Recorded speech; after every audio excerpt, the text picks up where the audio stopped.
Well, it's absolutely shocking, but it doesn't surprise me at all because this sort of situation is becoming normalised. It's not news anymore in many ways. Last year, 1.5 million people waited for more than 12 hours in A&E, and this is showing some of the more extreme cases. But 12 hours is extreme in itself, and there are millions of people suffering this on a regular basis. They're obviously mostly older patients. Unfortunately, older patients are more fragile.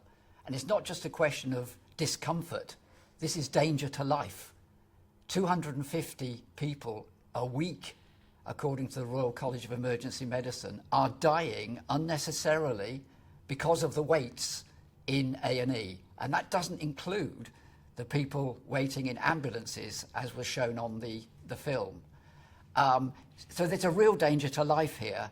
Older people are more likely to have secondary infections, secondary complications, because of quite simple things like falls. So sitting on a trolley, sitting down for so many hours, what will happen is that the complications will get worse and worse, and sometimes it's life-threatening.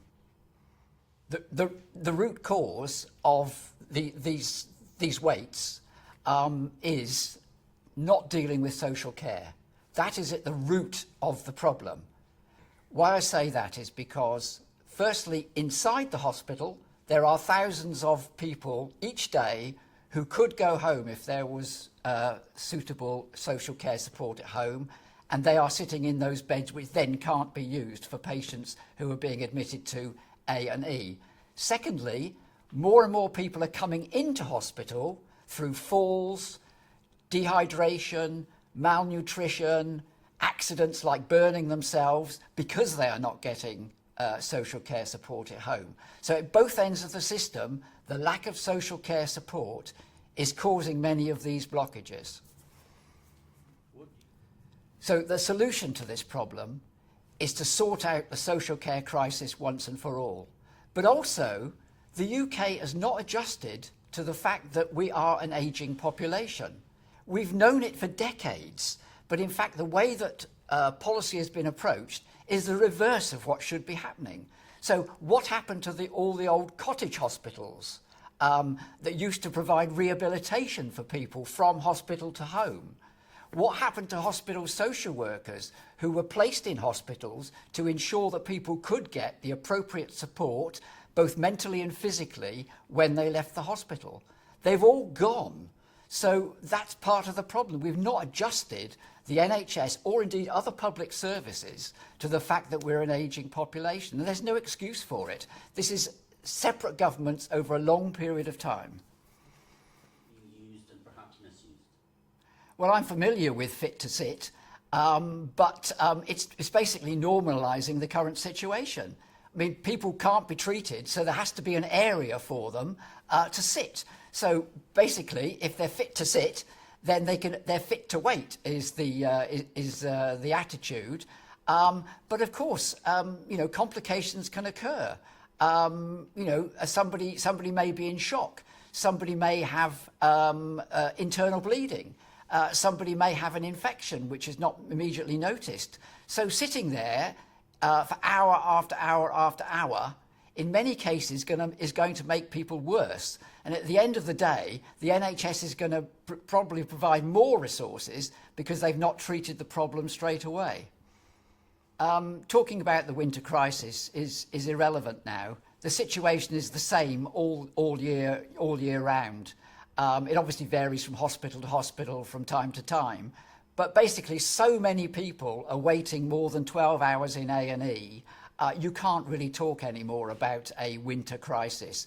It's an emergency, as the Royal College of Nursing has recently said. It's a national emergency which needs to be addressed by politicians. And unfortunately, it's becoming normalised. The message to politicians is you've got to get to the root of the problem, which is sorting out social care. That's the message that Silver Voices wants to put to politicians, and we keep going on about it. but it's because it's the most important thing to sort out the NHS, sort out waiting lists, sort out the problems in A&E.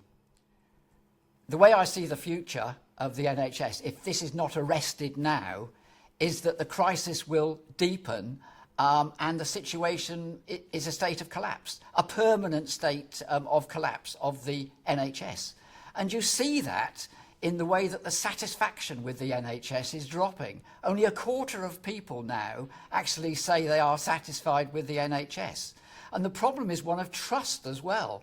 People are losing trust in the NHS to deal with the emergency situations, whether it be waiting for an ambulance, whether it be getting into A&E, whether it is getting into an intensive care bed. People are losing trust, and that is a shameful place to be when the NHS was the best in the world. And over a period of 15 years or so, it's plummeted to these depths. So something needs to be done.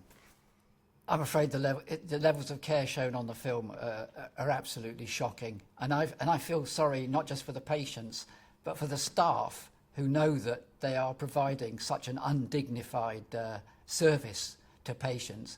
I mean, what we've seen on the film is something you'd expect to see in a war zone or after a multi-fatality accident where people are all clustered together. But this is going on for hour after hour after hour in probably every hospital in the UK, and it's just not acceptable. And I don't see how in the 21st century we can accept in this country, as a civilised society, people being treated with such indignity as we've seen in the film. Well, I hear this all the time from Silver Voices members, that dignity just goes by the board. In fact, the motto of our general election campaign is dignity in old age, and that is the opposite of what we've seen on of the film. There just is no dignity at all if you're on a trolley, in a store cupboard, in a car park, in front of a fire exit, all these situations that we see. And this is not an extreme case. This is a normal case that we're seeing here, which is why it's so shocking. Well, again, if there is a wait to get treatment, people ought to be assured that they're not going to be in constant pain. Because, you know, again, we're talking about a war zone situation where people are crying out for help and the help is not being provided because the pressures are so great on the whole system. And again, in the 21st century, we should not be seeing such situations. And of course, all these people who are waiting so long for attention are going to get worse, particularly if they're older and more fragile. They're going to get worse, and they may not survive the event of going into hospital. So, you know, a typical case would be an 85-year-old woman. Let's say we'll call her Enid. She has a minor fall at home. She waits ages for an ambulance, so relatives take her into A&E. She sits there for hour after hour after hour. She's assessed as being fit to sit. But in fact, there's lots of other things going on with Enid. She ends up in intensive care, and unfortunately, she doesn't make it. Now, thousands of people, that is the way that they're being affected by this. Enid has got maybe 3 children and 6 grandchildren. And she's just one case of the 250 people who are dying each week unnecessarily because of these waits. Well, of course, they are scared about going into A&E when they see these sorts of instances. And of course, it's common knowledge that you have to wait at least 4 hours to go into A&E in the first place. But all these shocking waits of 12, 15, 18 hours. But of course, people don't have a choice if they're in a critical situation. They have to go to the place where they think they're going to get the quickest treatment, which is A&E. But if the quickest treatment is 12 hours or more, then that is not a satisfactory service. Fantastic to go into. Well, older people are particularly scared because they know that they probably have multiple conditions. They know that a fall is going to be far more serious than if it happened to a younger person. So of course they are scared. If they fall down and perhaps fracture a hip, which is very easy when you get older, they're going to be worried that they'll never come out of hospital That's what a lot of people think. If they go into hospital, they'll never get out of there.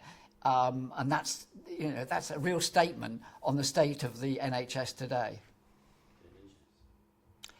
It is a critical moment for the NHS because we are, as your film has shown, in a state of collapse.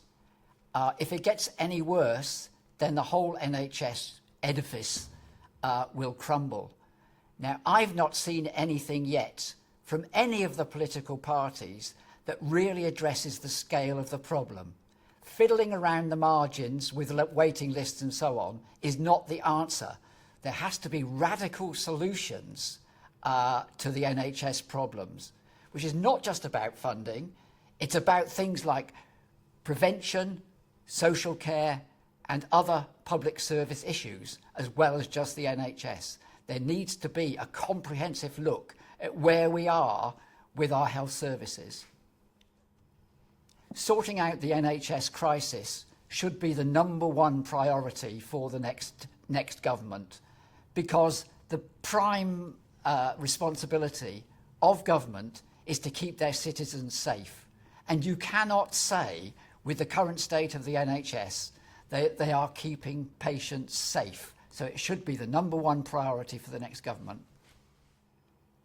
One of the big problems that older patients face is the chase to meet targets in hospitals. So to get down to the target of 4-hour waits in A&E, hospitals are increasingly prioritising minor injuries, so they can get people in and out like a flash, and therefore the average waiting time is brought down. But of course that means all those with more complex problems, more vulnerable people, particularly older people, have to wait longer. So it's the opposite of what triage should be about. Triage should be about getting the most critical patients treated first, rather than rushing people through with bruises and sprained ankles. So that is a big problem with the way that hospitals are currently chasing the targets that they're set.